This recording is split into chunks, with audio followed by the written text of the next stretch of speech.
రామ హరే రామ రామ రామ హరే హరే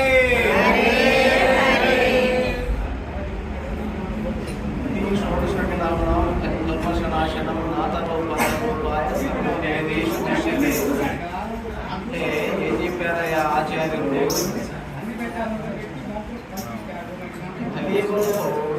హరినామాన్ని ఉచ్చరించడం ద్వారా తమను తాము ఉద్ధరించుకోవచ్చని చెప్పడం జరిగింది.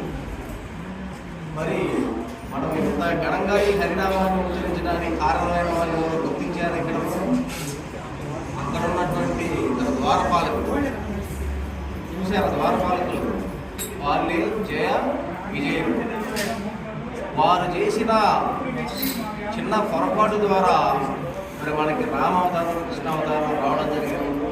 ఈరోజు మనం మరి ఏమైనా ఆనందాన్ని పొందగలుగుతున్నాం. హరినామాన్ని చెప్పుకోవడం భగవంతుని యొక్క దివ్య సుందర రూపాన్ని అయితేనేమో, మరి భక్తుల సాంగత్యంలో అయితేనేమో, సనత్ కుమారులని బ్రహ్మమానస పుత్రులు మొట్టమొదటిగా బ్రహ్మ సృష్టించడం జరిగింది. ఎందుకంటే సృష్టి చేయడం కోసం వారు ఏం చేశారంటే, మాకు ఈ సృష్టికి ఇష్టి వదిలేయా, మేము మళ్ళీ తిరిగి భగవంతుని సన్నిధికి చేరుకుంటామని వాళ్ళు చక్కగా భగవంతుని యొక్క సన్నిధికి వెళ్ళినప్పుడు అక్కడ ఉన్నటువంటి ద్వారపాలకులు స్వామివారు సేవిస్తున్నారు, ఈ సమయంలో రావడానికి వాళ్ళని ఆపడం